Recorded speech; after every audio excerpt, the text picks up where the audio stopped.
Hello guys! Welcome to my channel.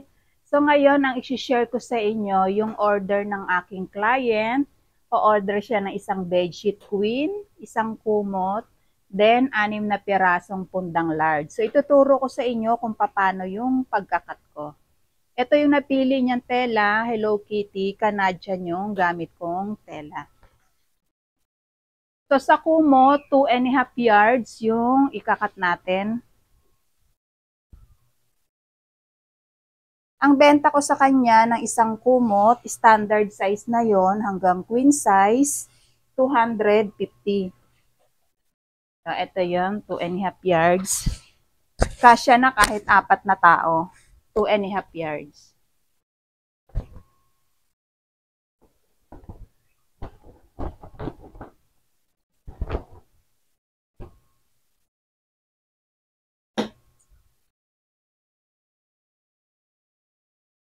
Bali yung binibili kong tela, kung ano yung mga napipili ng client ko, yun na yung ini-stock ko. So, halimbawa, itong client ko, ang order niya Hello Kitty. Sakto naman, o-order na ako ng mga tela. Dinagdagan ko na. Bali, kumuha ako nitong 25 yards para pwede ko rin maalok sa iba kong customer. So, ito yung kanyang kumot, 2.5 yards. Bali, ang puhunan mo sa tela, 55 yards ang isang yarda. So, hindi pa ron kasama yung labor mo at yung pa-delivery charge sa Lalamove. Kasi yung mga ino-order kong tela, pinapa-deliver ko yan through Lalamove. Next naman natin is yung kanyang bedsheet queen.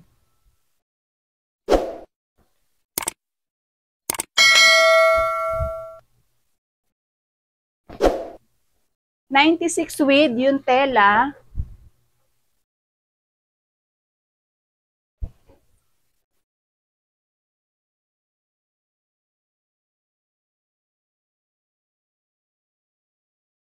So, ayan guys. So, ito yung 96 with niya. Naka-fold yan. Then, fold pa natin uli.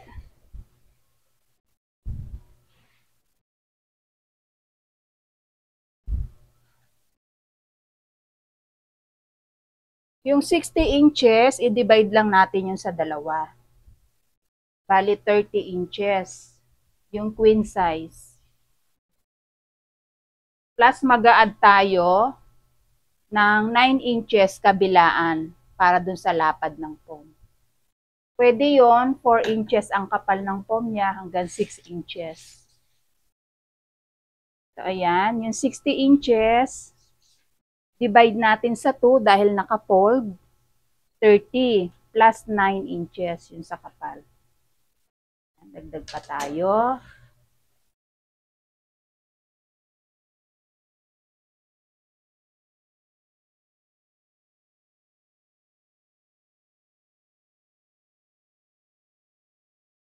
₱30 inches plus allowance na 3/4 para dun sa pagtahi. Then, another 9 inches para dun sa kapal.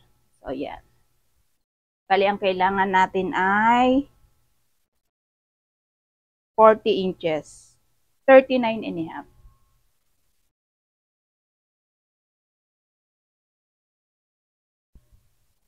30 and 3/4.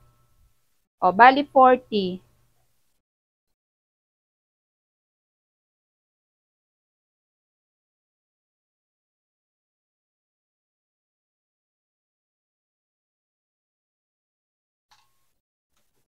Then, cut na natin to.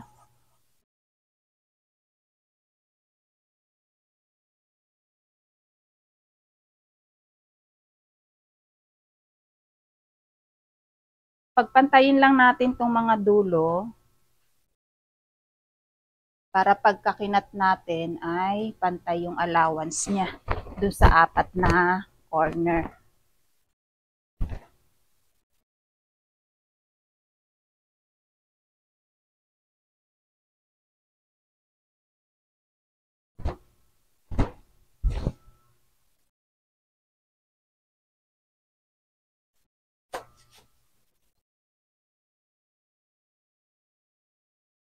So, ayan. Bali, nandito yung 4 na corner.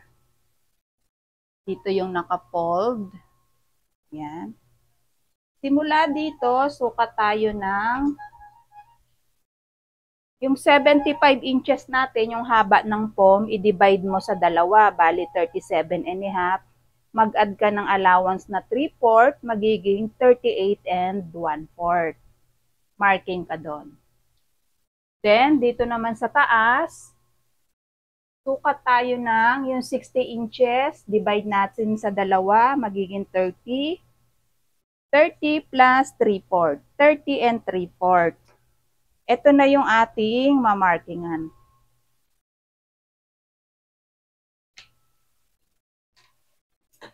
Ito na yung ating ikakat.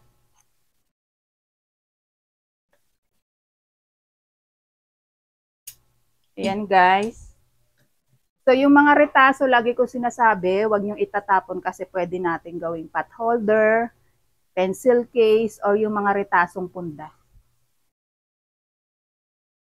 Yan guys, ito na yung ating tatahiin, yung 4 na corner.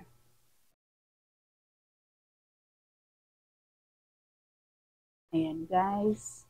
Next naman natin yung kanyang punda na large.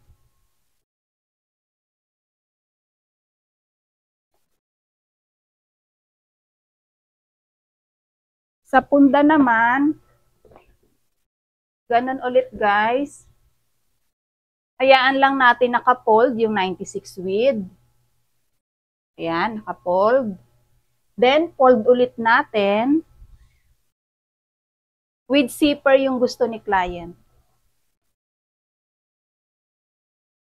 Ang haba ng kanyang punda ay 28. Kunin natin yung 28. Yan, fold. Kunin natin yung 28 inches. Then, mag-add tayo ng 1 inch para dun sa zipper. Bali, 29. Yan, 29. 29. Ayusin natin. Yan, pantay lang natin, no? Hindi masyado nakapantay.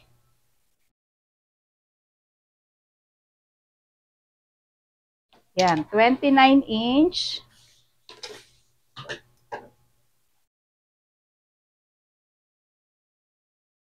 So, hindi mo na kailangan gumamit pa ng pattern paper. Yan, yung 28 niya, mag-add ka lang ng 1 inch para sa zipper.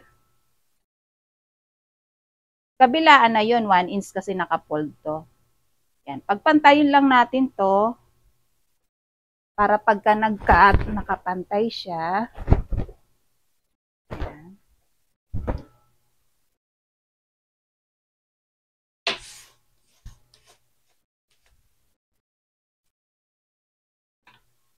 So, gugupitin ko muna tong mga dulo, no, para mas maganda bago ko magtabas. Yung lapad ng punda niya ay 18. Mag-a-add tayo ng 1 inch pang allowance. 18 plus 1 inch, bali 19. 19 inches. So, pagka nag-side close ka, mamaya pag tinahi mo, tig half inch ang allowance.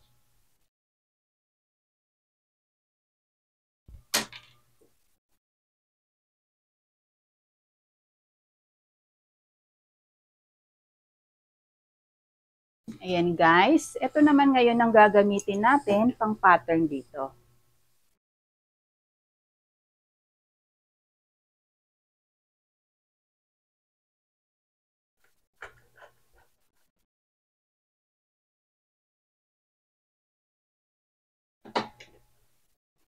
Next naman natin itong isa, open lang natin yan.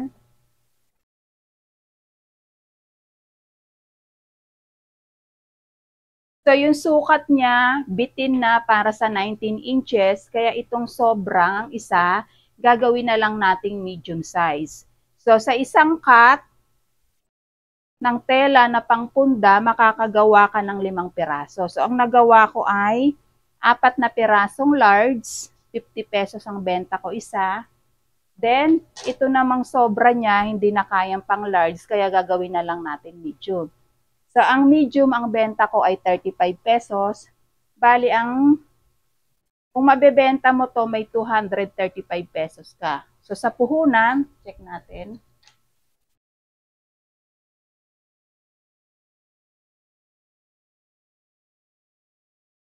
Compute natin kung ilan yung nagamit nating tela sa large size na punda.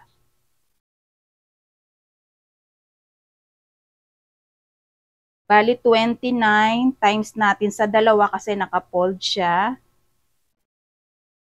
58. Yung 58, bali ang haba nito ay 58 inches.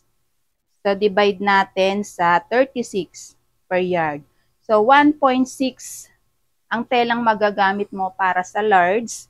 Makakakuha ka ng 4 na large, then isang medium. Total natin, nakuha ko yung tela ng 55 pesos. 55 equals 1.6 times natin sa 55. 88 yung puhunan natin. Then, mabebenta mo siya ng 235. 235 minus natin yung 88. May 147 ka pa. So, dun sa 147, doon mo na ibawas yung zipper. Ang zipper lang naman ng 1 yarda, makakagawa ka na ng 5 piso lang. Or 3 nga lang kapag ang binili mo yung isang buo na. Then sa slider naman, 50 centavos lang yung isa. So, ayan guys. Dito sa kita mo, na 147, doon mo na ibawas yung pa-delivery charge ng order mong tela, yung sa pamasahe mo, tsaka yung sa labor mo. So, yun guys, hanggang doon lang muna. Sa susunod naman yung pagtahi. Thank you guys. Please subscribe to my channel. Please like, comment, and hit nyo rin yung bell button para lagi kayong updated sa mga upcoming video pa na aking gagawin. Thank you!